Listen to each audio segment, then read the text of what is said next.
అనుకున్నప్పుడు అందరూ ఏమన్నారంటే మీరు వస్తే ఇది మాకు ఈ రిలీఫ్ ఆపరేషన్స్కి ఇబ్బంది అయిపోద్ది, మాకు దయచేసి మీరు ఈ రిలీఫ్ ఆపరేషన్కి అడ్డం అయిపోతారని చెప్పేసి వారి సూచన మేరకు నేను ఆగిపోవాల్సి వచ్చింది.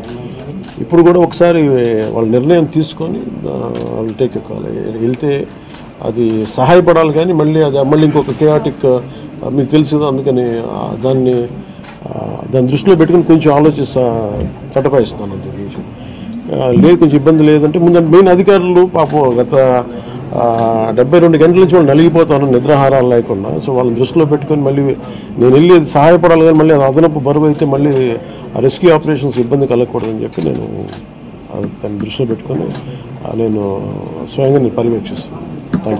4 రోజులుగా పవన్ కళ్యాణ్ ఉప ముఖ్యమంత్రి రాలేదు, ఎక్కడ రాలేదని చెప్పి విపక్షాలు ఆరోపణ చేస్తుంది, బాధితులను పట్టించుకోలేదని చెప్పేసి ఆరోపిస్తున్నాయి. ఏం చెప్తారు? ఫిజికల్గా మీకు కనిపించడం పద్ధతి అంటే వాళ్ళు ఏమనుకుంటారు, నేను బోట్ వేసుకొని రెస్క్యూ చేయడం కుదరదు కదా, ఆ బాధ్యత లేకుండా ఎందుకుంటాం. అది ఏంటంటే అనాలి కాబట్టి అంటే తప్ప ఎంటైర్ మీరు చూస్తే మా పిఆర్ మెషినరీ, మన పిఆర్ పంచాయతీరాజ్ మెషినరీ మొత్తం ఎంటైర్ వర్క్ చేస్తాము మా సైడ్ నుంచి.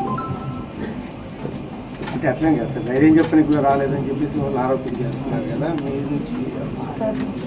అది నేను అట్లా అనుకోవట్లేదండి. అంటే ఏమైపోతుంది, ఇప్పుడు ధైర్యం చెప్పడానికి వెళ్ళి ఒక్కసారి మీద పడ్డారు అనుకోండి, పరిస్థితులు ఎలా ఉన్నాయంటే ఇప్పుడు నేను మొన్న పింఛన్ ర్యాంప్ దీనికి వెళ్ళాను. నేను వెళ్ళి సహాయ కార్యక్రమం అంటే నేను ఒక ప్రత్యేకమైన పరిస్థితిలో ఉన్నాను, అది మీరు అర్థం చేసుకోవాలి. ఇప్పుడు నేను వెళ్ళి కూర్చుంటే వెళ్ళిపోదని రెస్క్యూ ఆపరేషన్స్కి ఇబ్బంది కలగకూడదన్నది ఒకటే నన్ను, ఆ సూచన ఒకటి నన్ను ఆపేదాను, అంతమించి వేరే అవ్వలేదు. Thank you.